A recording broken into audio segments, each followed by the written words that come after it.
ಸಖತ್ ಖಾರ ಬಣ್ಣ ಮತ್ತು ರುಚಿ ಆಚಿ ಚಿಲ್ಲಿ ಪೌಡರ್. ಚಿತ್ರದುರ್ಗದ ರೇಣುಕಾಸ್ವಾಮಿ ಕೊಲೆ ಪ್ರಕರಣ ಇವತ್ತು ಕೋರ್ಟ್ಗೆ ನ್ಯಾಯಾಂಗ ನಿಂದನೆ ಅರ್ಜಿ ಸಲ್ಲಿಕೆ. ಲಕ್ಷ್ಮಣ್ ನಾಗರಾಜ್ ಪರ ಅವರ ವಕೀಲರು ಅರ್ಜಿಯನ್ನು ಸಲ್ಲಿಕೆ ಮಾಡ್ತಾರೆ. ಈಗಾಗಲೇ ಪವಿತ್ರ ಗೌಡ ತಾಯಿಯಿಂದ ಅಫಿಡವಿಟ್ ಸಲ್ಲಿಕೆ ಆಗಿದೆ. ಅರ್ಜಿಯಲ್ಲಿ ಜೈಲು ಅಧಿಕಾರಿಗಳ ಹೆಸರನ್ನು ಉಲ್ಲೇಖಿಸಿ ಇದೀಗ ಅವರು ಅರ್ಜಿಯನ್ನು ಸಲ್ಲಿಕೆ ಮಾಡೋದು. ಪವಿತ್ರ ಗೌಡ, ಲಕ್ಷ್ಮಣ್ ಹಾಗೂ ನಾಗರಾಜ್ ಮನೆ ಊಟ ಕೊಡಬೇಕು ಅಂತ, ಇವರಿಗೆ ಮನೆ ಊಟ ಕೊಡಬೇಕು ಅಂತ ಕೋರ್ಟ್ ಆದೇಶವನ್ನು ಕೊಟ್ಟಿತ್ತು. ಅದಾದ ನಂತರ ಜೈಲು ಅಧಿಕಾರಿಗಳು ಆಕ್ಷೇಪಣೆಯನ್ನು ಸಲ್ಲಿಕೆ ಮಾಡಿದರು. ವಾರದಲ್ಲಿ 1 ದಿನ ಮನೆ ಊಟವನ್ನು ಕೊಡಬೇಕು ಅಂತ ಆದೇಶ ಹೊರಡಿಸಲಾಗಿತ್ತು.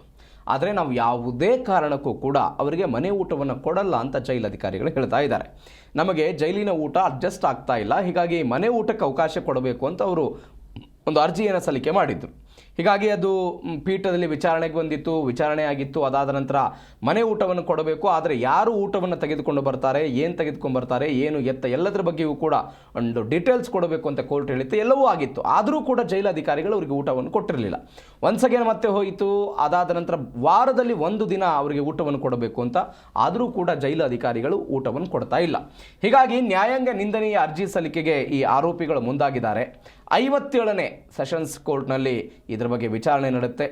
ಯಾವೆಲ್ಲ ಅಧಿಕಾರಿಗಳ ಹೆಸರುಗಳನ್ನು ಅವರು ಅರ್ಜಿಯಲ್ಲಿ ಉಲ್ಲೇಖ ಮಾಡ್ತಾರೆ, ಯಾರು ಊಟಕ್ಕೆ ಕೊಡ್ತಾ ಇಲ್ಲ, ಏನು ಎತ್ತ, ಅದ್ರ ಬಗ್ಗೆ ಸ್ವಲ್ಪ ಕುತೂಹಲ ಇದೆ. DGP ಅಲೋಕ್ ಕುಮಾರ್, SP ಅಂಶುಕುಮಾರ್ ಹೆಸರನ್ನು ಉಲ್ಲೇಖ ಮಾಡುವಂತಹ ಸಾಧ್ಯತೆ ಇದೆ. ಇದೀಗ ಅರ್ಜಿ ಸಲ್ಲಿಕೆ ಮಾಡೋದಕ್ಕೆ ರೇಣುಕಾಸ್ವಾಮಿ ಕೊಲೆ ಪ್ರಕರಣದ ಆರೋಪಿಗಳು ಮುಂದಾಗಿದ್ದಾರೆ.